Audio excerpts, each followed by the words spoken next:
Insyaallah kita akan membahas tentang satu tema yang mana kita membahas yang ringan-ringan aja, tetapi insyaallah bisa kita bungkus, kita bawa pulang. Setelah ini ada kuis, hadiahnya umroh. Oh enggak ya? Masya Allah, semoga nanti hadiahnya umroh anytime. Amin. Kita akan membahas tentang apa saja hal, ya, apa saja amal kecil pahala besar yang bisa kita kerjakan dalam kehidupan kita, yang mana kita tidak boleh tinggalkan. Akan berbeda insyaallah ketika kita melakukan sesuatu itu, tahu kita apa yang kita lakukan. Maka insyaallah kita akan belajar hari ini insyaallah apa saja amal kecil pahala besar yang kalau kita kerjakan itu akan luar biasa banget. Kita mulai ya. Nah, gampang saja Bu, saya akan jelaskan fadilahnya. Yang pertama, termasuk amal kecil pahala besar itu adalah mengawali aktivitas dan sesuatu yang kecil dengan basmalah. Simpel kan? Saya akan jelaskan. Bismillahirrahmanirrahim. Kalau mau makan kita bismillahirrahmanirrahim. Kalau seandainya saat kita mau makan kita lupa baca bismillah, caranya gimana? Oke, pelan-pelan ya. Kita lagi mau makan nih, rupanya baru makan separoh. Kita lupa baca bismillah. Maka jawabannya lupa. Nah gitu ya. Jawabannya adalah bismillah awaluhu wa akhiruhu. Kalau mau pakai fi boleh. Bismillah fi awalihi wa akhirihi. Kalau pakai fi, hi dia. Kalau pakai u dia. Mau salah satunya yang paling mudah? Yang paling mudah bismillah awaluhu wa akhiruhu. Itu yang lebih mudah. Jadi Bu lagi pasang baju baca bismillah. Kalau baru sebelah tangan terpasang bismillah awaluhu wa akhiruhu. Ibu pakai sendal, kalau pakai fi beda. Kalau pakai fi awalihi wa akhirihi. Mau yang mana nih? U atau I? Lah, pokoknya bebas lah ya. Bismillah di awal dan di akhir. Kita baru masang sendal, baru satu sendal terpasang, bismillah awaluhu wa akhiruhu. Nah, dalam hadis sahih Rasulullah SAW pernah bersabda bahwa jangan tinggalkan bismillah jika mau ada keberkahan dalam aktivitas kita itu. Ingat, yang kita cari dalam hidup ini adalah berkah. Apa itu berkah? Berkah itu adalah tenang hati kita apapun kondisi nasib kita. Dan dalam hadis riwayat Abu Daud dijelaskan, tidaklah seseorang yang memulai segala sesuatunya dengan bismillahirrahmanirrahim melainkan Allah akan titipkan keberkahan pada sesuatu itu. Nah, yuk kita bahas apa makna bismillahirrahmanirrahim. Bismillah artinya dengan menyebut nama Allah. Ar-Rahman artinya maha pengasih. Ar-Rahim artinya maha Apa beda Ar-Rahman dengan Ar-Rahim? Kalau Ar-Rahman adalah Allah maha pengasih. Artinya apa? Semua orang akan Allah kasih. Coba Ibu, banyak kita lihat orang nggak sholat tapi rezekinya banyak, betul? Banyak orang yang non muslim tapi punya rezeki yang banyak, betul ya? Banyak orang tidak taat, kerjanya nggak pernah sholat, nggak pernah puasa tapi rezekinya banyak. Karena semua orang itu Allah kasih, Bu. Semua orang itu Allah kasih. Ada orang yang tidak sholat, tidak puasa, tidak bayar zakat, nggak ganti sholatnya, nggak ganti puasanya. Atau kemudian dia ada uang, dia tidak pergi umroh. Ada uang, dia tidak pergi haji. Dia tidak juga mengumrohkan orang lain. Allah kasih, Allah kasih. Orang non muslim Allah kasih, Allah kasih. Orang yang tidak taat Allah kasih, Allah kasih. Allah kasih semua orang. Tapi Ar-Rahman untuk semua orang, Ar-Rahim hanya untuk orang-orang yang Allah sayang. Jadi kalau udah Ar-Rahim dengan menyebut nama Allah yang maha pengasih, maha dalam tafsir dijelaskan kalau penyayang, orang-orang yang disayang oleh Allah hanya orang-orang yang beriman. Saya jelaskan. Ibu masuk masjid baca apa doanya? Ini auzubika minal khubuthi wal khaba'is, masuk WC. Allahumma ftahli abwaba rahmatika. Ya Allah, bukakan untukku pintu kasih sayangmu. Ya Allah, bukakan untukku pintu kasih sayangmu. Artinya apa? Kalau kita masuk masjid 5 kali, berarti kita minta bukakan 5 kali. Ya Allah, bukakan pintuku kasih sayangmu. Bahasa sederhananya, ya Allah sayangi aku. Ya Allah sayangi aku. Kita memelas sama Allah, ya Allah sayangi aku. Ya Allah sayangi aku. Karena orang-orang yang disayang oleh Allah tidak semua orang. Hanya orang beriman yang disayang oleh Allah. Cuma bedanya, Bu, kalau kita disayang oleh Allah, Allah akan selalu mempertahankan kasih sayang kita kepada Allah dengan memberikan ujian. Itu aja bedanya, sikit kok. Kalau orang-orang yang tidak disayang oleh Allah, Allah berikan nikmat tapi istidraj. Nanti Allah cabut nikmat itu secara mendadak. Engkau enggak sholat, ini nikmat. Kau tak puasa, ini nikmat. Kau tak ibadah, ini nikmat. Allah berikan nikmat kepada orang yang maksiat sampai Allah cabut nikmat itu secara mendadak. Tapi kalau seandainya kita disayang oleh Allah, kita cuma dapat ujian aja. Sekarang saya tanya dulu, ujian itu besar atau kecil? Ujian hidup banyak atau sedikit? Banyak atau sedikit? Masih bilang banyak? Masih langsung berubah. Oke, sabrullah. Ujian hidup banyak atau sedikit? Kok berantem? Bu, jawab salah ndak apa-apa. Ujian tuh banyak atau sedikit? Oke, jadi begini, Bu. Ujian itu demi Allah sedikit. Kenapa hampir setiap masjid saya bertanya, ujian itu banyak atau sedikit? Semua dengan semangat lantang percaya diri jawab, banyak. Ujian itu besar atau kecil? Besar. Nah, kita bahas. Bismillahirrahmanirrahim. Dengan menyebut nama Allah Maha Pengasih, Maha Penyayang. Orang semua akan Allah kasih. Orang non-muslim Allah kasih.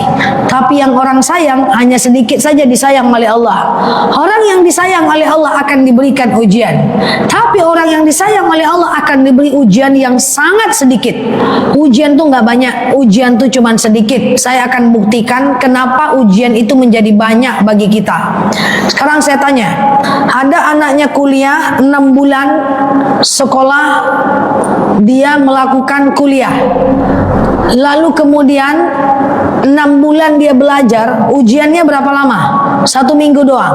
Dikit kan? Kenapa kita dalam hidup ini selalu merasa ujian kita banyak? Karena kita selalu hanya fokus kepada ujian. Kita tidak mau fokus kepada nikmat yang Allah berikan sama kita tanpa kita sadari.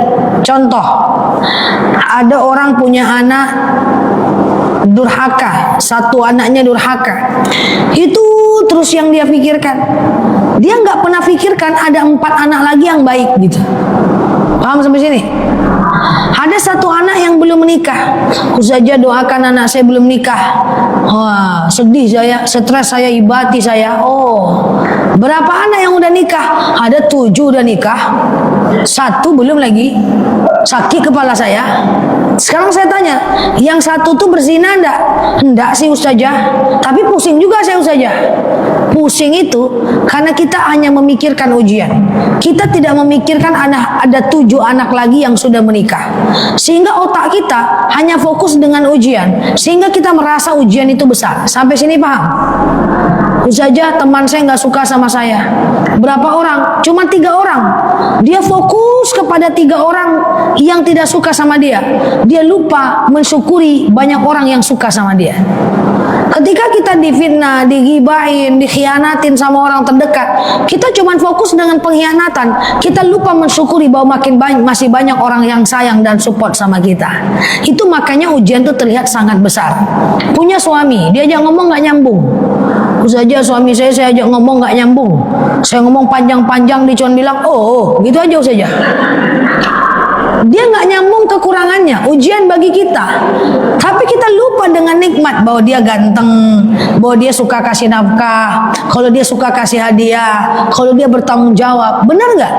Yang difikirkan dia nggak nyambung, nggak nyambung, nggak nyambung. Itu aja dipikirkan terus. Karena untuk suami istri ini, saya juga bingung. Yang suaminya pendiam, curhatnya ke saya. Ustazah, saya pusing, suami saya suka diam, ngomong sama dia kayak ngomong sama dinding. Nanti yang suaminya cerewet curhat juga ke saya. Ustazah, suami saya cerewet, ganggu-ganggu terus, saya masak di dapur, komentar terus. Saya bilang, ini ibu-ibu nih mau yang mana nih ya? Mau yang cerewet atau yang mau yang pendiam gitu ya? Kenapa kita selalu merasa kita punya banyak ujian hidup? Karena kita cuma fokus dengan satu saja masalah, kita lupa menikmati apa yang ada. Sampai sini paham ya? Itu sebab ujiannya jadi besar. Tapi sebenarnya ujian itu sedikit aja. Mana ada banyak ujian? Nggak ada banyak. Coba sekali-kali, kadang-kadang hidup ini nggak harus sesuai dengan harapan kita. Kalau ada anak yang masih melawan, menantu yang nggak mau datang ke rumah kita, udah kita ikhlasin saja. Fokus aja mengaji, fokus aja ibadah. Kita fokus dengan kekurangan hidup aja. Ya, kita nggak fokus dengan walaupun kondisi anak menantu tak sepakat dengan kita, tapi kita masih sehat, kita masih bisa pengajian, ketemu dengan guru-guru kita. Jadi ujian itu besar atau sedikit?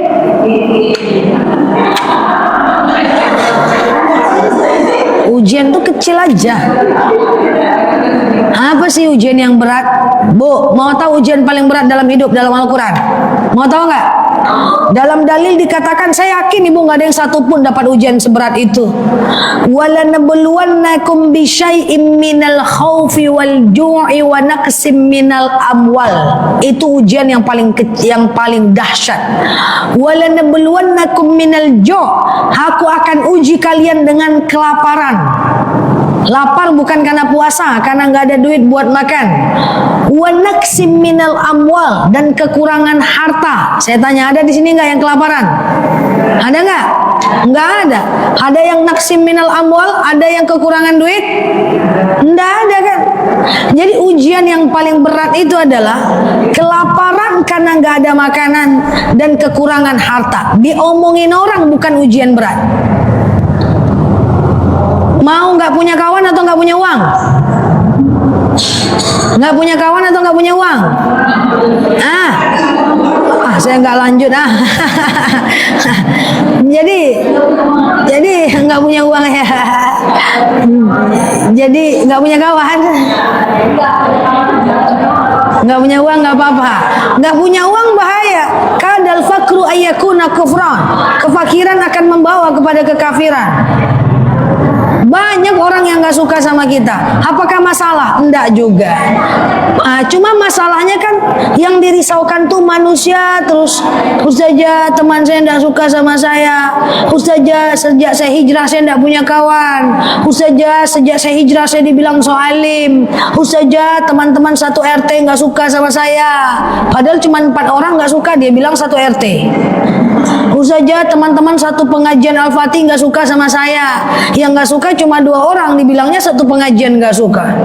Ustazah, teman-teman komplek itu nggak suka sama saya. Padahal cuma 4 orang nggak suka, satu komplek bilang nggak suka sama dia. Berlebih-lebihan memandang sebuah ujian. Ujian paling berat adalah kelaparan karena nggak ada uang dan kekurangan harta. Oke? Kalau dihianati orang bukan ujian yang sejati. Kurang jauh main.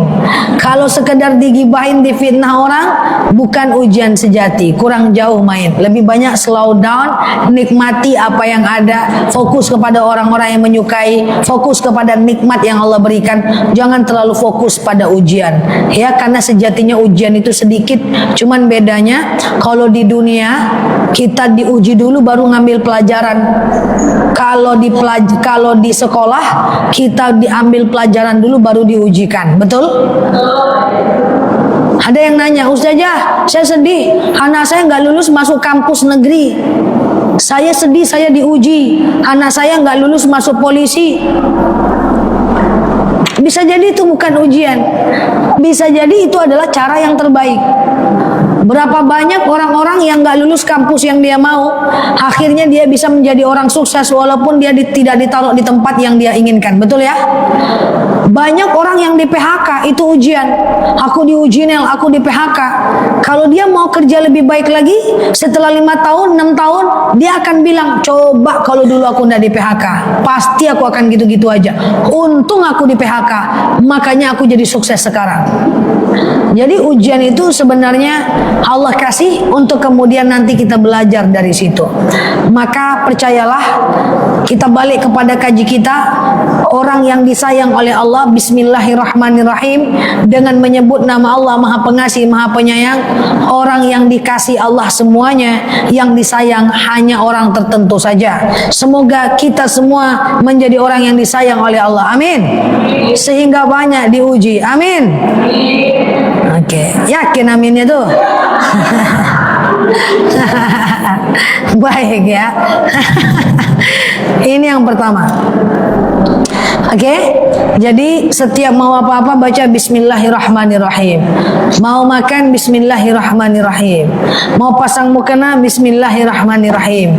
Mau pakai baju bismillahirrahmanirrahim. Yang kedua, amal kecil, pahala besar adalah bersuci atau berwudu ketika kita dalam kondisi mau tidur. Ibu-ibu mau tidur itu usahakan berwudu. Jangan habis nonton ikatan, masih ada ikatan cinta Bu Verina? Nggak ada lagi ya? Habis ya? Suara hati istri? Udah nggak ada lagi, habis. Nanti saya buat lagi. Oke, misalnya nih habis nonton ikatan cinta Tekalo, habis nonton Mahabharata zaman dahulu kala, sinetron, tidur. Jangan. Mulai hari ini jamaah Al-Fatih, kalau mau melakukan amalan kecil pahala besar, diantaranya adalah ambil wudu sebelum tidur. Berwudu dulu sebelum tidur. Orang yang berwudu ketika sebelum tidur, lalu kemudian ketika dia tidur, fadilahnya, maka dalam hadis dijelaskan, siapa orang yang bersuci sebelum tidur, maka malaikat akan mendoakan dia, ya Allah, Allahumma gfir, ya Allah, ampunilah dosanya. Jadi kalau kita melakukan dosa di siang hari, lalu kemudian kita berwudu sebelum tidur, maka kita akan didoakan oleh malaikat Allah untuk diampunkan dosa-dosa kita.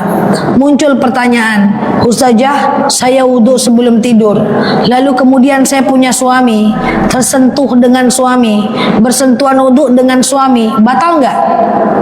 Bersentuhan wudu dengan suami, itu ulama berbeda pendapat. Imam Syafi'i bilang batal, Imam Hanafi bilang tidak batal, Imam Maliki bilang batal kalau muncul syahwat aja. Jadi terserah mau pilih yang mana. Intinya sunnah bersuci sebelum berwudu itu sangat disunahkan. Kalau ibu-ibu mau, justru sangat saya anjurkan untuk menjaga wudu 24 jam. Habis wudu batal, ambil lagi, batal, ambil lagi, batal, ambil lagi. Kenapa? Karena orang yang mati dalam keadaan berwudu, maka insya Allah matinya mati syahid. Apa itu mati syahid? Tidak merasakan sakitnya mati, tak ada hari perhitungan, langsung masuk surga. Jadi mulai hari ini jamaah Al-Fatih kita sepakat bahwa sebelum ngambil wudu kita kemudian melakukan sebelum tidur kita berwudu. Cocok? Ustazah, habis tidur saya berwudu, lalu kemudian setelah saya berwudu saya ngobrol dulu, saya nengok Instagram dulu, saya nengok TikTok dulu, saya nengok YouTube dulu, saya udah ngambil wudu tapi saya belum langsung tidur, boleh? Boleh, nggak masalah. Dan ingat, dalam hadis yang sangat sahih dijelaskan, siapa yang berwudu lalu kemudian menyempurnakan wudunya dengan syarat sempurna wudunya, artinya kalau pakai cincin longgar-longgarkan, harus sempurna. Kalau pakai make up waterproof harus dihapus. Nggak bisa wudu pakai make up waterproof, nanti air wudunya nggak masuk. Dengan syarat wudunya sempurna, maka akan berguguran dosa dari wilayah yang dia basuh. Maka rajinlah ngambil wudu. Habis wudu batal ambil lagi, batal ambil lagi, batal ambil lagi. Tapi harus sempurna. Kalau pakai jam tangan jangan ketat. Kalau pakai cincin jangan ketat. Kalau pakai make up waterproof hapus sebelum mengambil wudu. Karena kalau pakai wudu dia make up waterproof tidak sah. Sama dengan kutek. Ada pakai kutek? Kutek boleh dipakai nggak? Kutek boleh nggak? Kutek itu boleh nggak apa-apa. Tapi ketika mau wudu harus dihapus.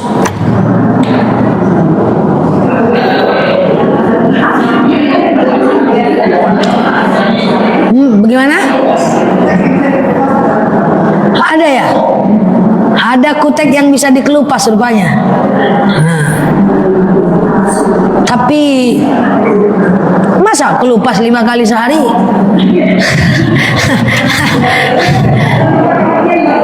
Oh, pakai yang baru lagi, Sultan. Ya, masya Allah ya. Jadi kalau kita berwudu harus sempurna. Kalau henna enggak perlu dikelupas, atau kelupas belah kuku nanti. Karena henna itu inai, enggak apa-apa.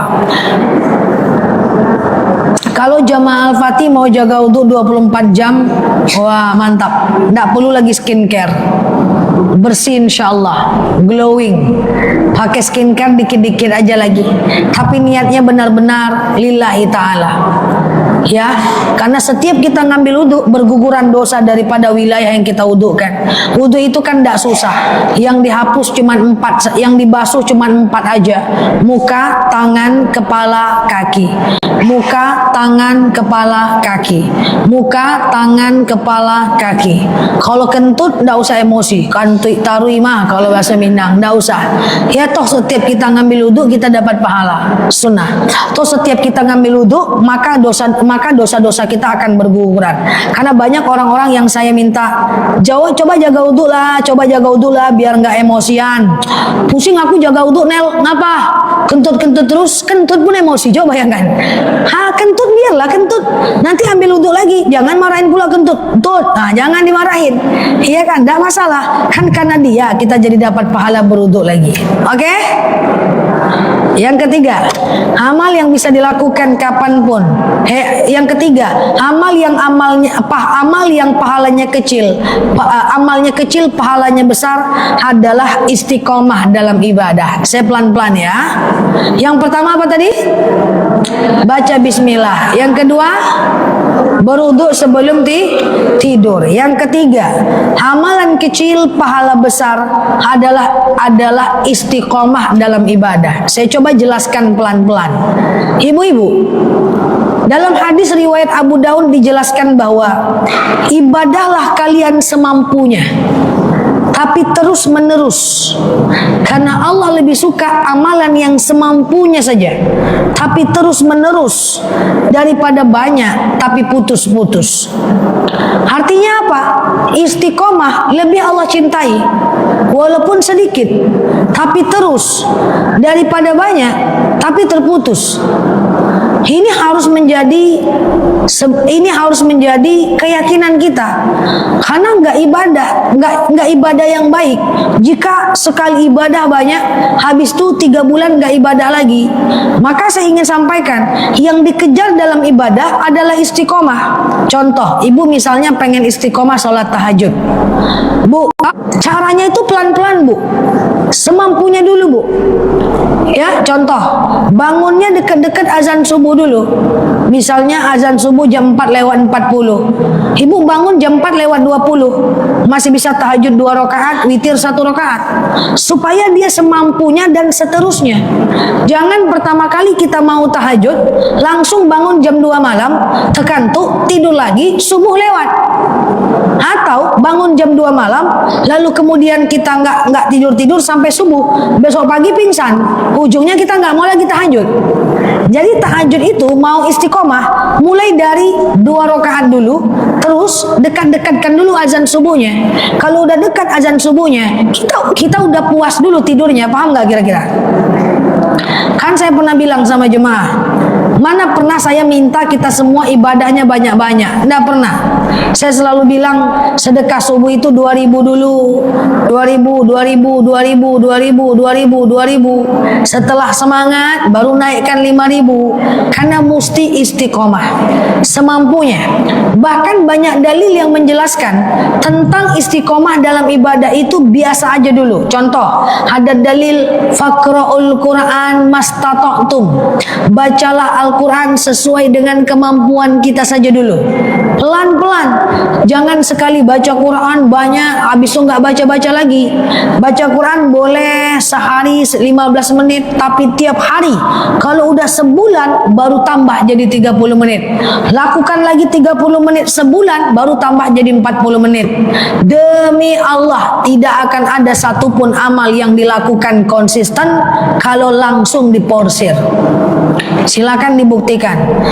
Beli sepeda, naik sepeda, olahraga 3 jam, habis itu besok pagi jual sepedanya. Sakit-sakit badan. Udah jadi. Berapa banyak yang beli paket fitness ibu-ibu? Beli paket fitness 3 bulan, datangnya cuma 5 kali, betul? Angguk-angguknya kue mana? Berapa banyak di antara kita ingin berenang tapi nggak pernah konsisten karena terlalu lama. Wah, saya ingin olahraganya 2 jam, sakit-sakit kaki, sakit lutut, Anda usahlah sakit-sakit badan, nggak jadi. Maka mesti biasanya dan konsisten. Pelan-pelan, biar saya pun seperti itu kok. Saya tidak mau melakukan sesuatu terbebani. Apapun yang saya lakukan, saya nggak mau terbebani. Karena saya tahu segala beban tidak pernah konsisten. Jadi pelan-pelan dulu. Ya, kalau ada entah itu urusan pekerjaan, oke, kita mulai dari sini dulu, Pak. Oke, kita mulai dari sini dulu, Bu. Nggak boleh dimulai langsung besar. Kita nanti terbebani, ujung-ujungnya nggak konsisten. Clear sampai sini? Yang pertama apa tadi? Baca bismillah. Yang kedua, wudu sebelum tidur. Yang ketiga, amal kecil. Yang ketiga amal kecil pahala besar adalah istiqomah. Yang keempat adalah mendengarkan azan serta menjawabnya dan berdoa antara azan dan iqomah. Bu, azan itu dijawab. Coba jawab azan. Saya pura-puranya azan, ibu jawab kuat-kuat. Allahu Akbar, Allahu Akbar. Jawabnya Allahu Akbar, Allahu Akbar. Asyhadu an la ilaha illallah. Asyhadu an la ilaha illallah. Asyhadu anna Muhammadar Rasulullah. Asyhadu anna Muhammadar Rasulullah. Hayya 'alas shalah. La haula wala quwata illa billah. Hayya 'alal falah. La haula wala quwata illa billah. Subuh, as-salatu khairum minan naum.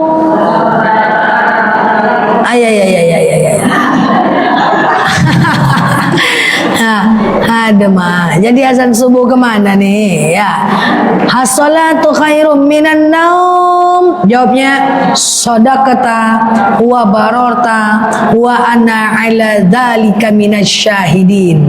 Shadaqata wa bararta. Allahu Akbar, Allahu Akbar. La ilaha illallah. Maka as-salatu khairum minan naum. Coba semuanya. Shadaqata. Lagi. Wa bararta. Lagi. Shadaqata wa bararta. Lagi. Wa ana ala. Yang pendek aja lah ya. Oh ya saja. Yang pendek aja. Astagfirullahaladzim ya.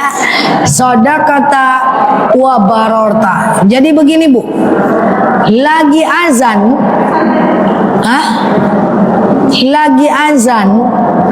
ngobrol diem, jawab azan.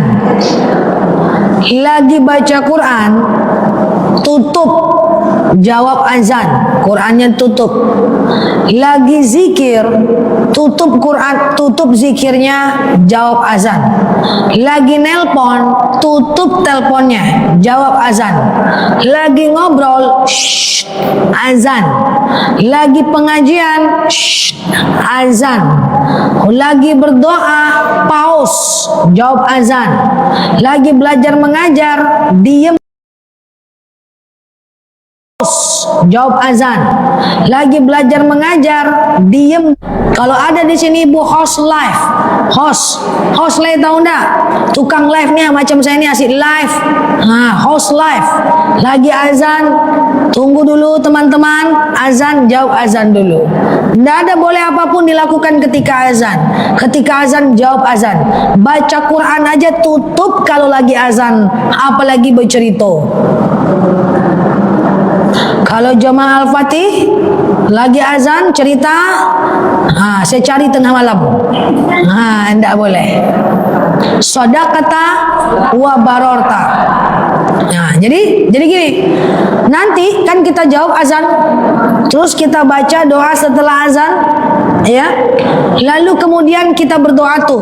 Karena antara azan dan iqamah doa mustajab. Ibu doakanlah pakai bahasa Indonesia apapun lah. Entah doa banyak rezeki, entah doa lunas hutang, ya, entah doa anaknya soleh supaya suaminya bertaubat. Pokoknya antara azan dan iqamah itu doa mustajab. Masya Allah, ya, antara azan dan iqamah doa mustajab. Bagaimana kalau kita lagi di kamar mandi? Ketika kita mau masuk kamar mandi ternyata ada azan, maka ada 3 jawaban. Yang pertama, selesaikan dulu azannya di luar kamar mandi dan jawab, saya sesak Ustazah, boleh masuk ke kamar mandi? Jawab dalam hati, saya nggak enak Ustazah, selesaikan dulu azan, lakukan aktivitas di kamar mandi, nanti menjawabnya setelah keluar dari kamar mandi. Paham? Amal kecil, pahala besar, jawab azan. Nggak boleh lagi azan ngobrol cerita, harus peka, gitu ya. Misalnya nih, saya lagi ceramah azan, diam. Mau di kalimat manapun saya mendengarkan, diam. Ibu-ibu azan, diam. Oke? Satu poin lagi, supaya kuisnya nanti tidak susah. Ya Bu Evi ya. Oke. Yang pertama, amal kecil pahala besar adalah mengucapkan bismillah. Yang kedua, jaga wudhu. Yang ketiga, istiqomah dalam ibadah. Yang keempat, jawab azan. Yang kelima, amal kecil pahala besar adalah ketika mengaminkan doa imam yang sedang berjamaah. Imam itu kan berdoa, Bu. Terus ibu bilang apa di belakang? Amin, amin, amin, amin, gitu kan? Nah, ketika ibu sudah mengaminkan doa imam, ketika imamnya bilang walhamdulillahi rabbil alamin, ibu tetap aja Bu angkat tangannya, Bu. Ngapain Ustazah? Orang udah walhamdulillahi rabbil alamin Ustazah. Ibu tetap aja angkat tangannya, doa masing-masing, doa sendiri. Pernah lihat di dalam masjid ada orang yang sudah walhamdulillahi rabbil alamin, terus dia masih tetap doa? Pernah lihat? Itu berarti dia melanjutkan doanya sendiri, Bu Verina. Karena imam tidak punya utang, kita punya utang. Semoga enggak ya, enggak ada utang kan? Enggak ada, amin ya, enggak usah ya. Nah, cicilan ada, apa bedanya? Ya, imam enggak ada cicilan misalnya, kita ada cicilan ya, kita doa sendiri. Imam enggak punya anak, kita ada anak yang mau kita doakan, kita doa sendiri. Setelah itu baru sendiri kita walhamdulillahi rabbil alamin. Ketika ada teman-teman yang masih mengangkat tangannya berdoa setelah sholat, jangan ibu kutiak-kutiak dia, oi, udah selesai, jangan. Dia ingin sholat, dia ingin doa sendiri. Oke? Lakukan 5 hal ini, semoga bermanfaat. Pertanyaan pertama, kita mulai Bu Ketua. Oke, Masya Allah. Bu Ketua makin muda saja ya. Masya Allah, sehat-sehat ya Bu. Makin muda ya. Oke, Masya Allah. Saya sudah lama kenal dengan Bu Evi, makin lama makin muda ya. Muda puluhan tahun ya Bu ya. Masih kecil ya Allah. Cibi-cibi saya masih. Tapi sayangnya Bu Evi masih muda, nggak ikhlas saya nih. Oke. Makin muda ya. Oke, 2 Bu. Oke, 2 ya. Baik. Pertanyaan pertama. Jangan tunjuk tangan sebelum saya berhenti. Kalau tunjuk tangan sebelum saya berhenti, maka didis. Didis. Bismillahirrahmanirrahim. Tahan nafasnya 17 tahun. Oke, saya pulanglah ya. Apa ya pertanyaan lebih susah Bu dibanding ceramah? Pertanyaan pertama.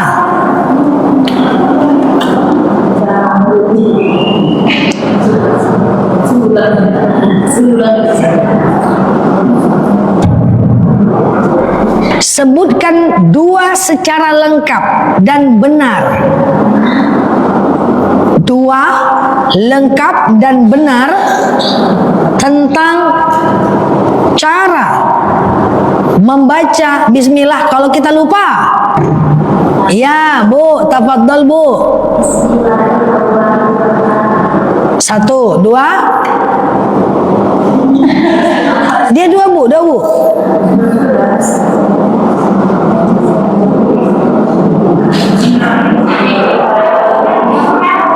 Kan ada 2 cara tuh. Bismillah.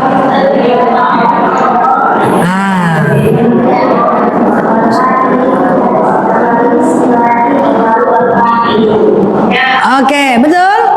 Masya Allah. 1 lagi. Apa? Oke, Masya Allah ya. Selanjutnya, nomor 2. Sebutkan dengan jelas, versi pendek saja dan dengan fasih, cara menjawab as-sholatu khairum minan naum. Oke, tafadhal Bu. Iya.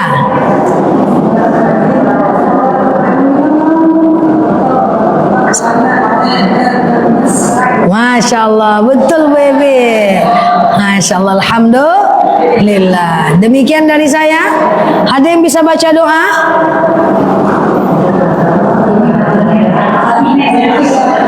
Oke, baik. Kita doa ya. Wallahu a'lam bishawab. Ala hazihi niyah al-Fatihah.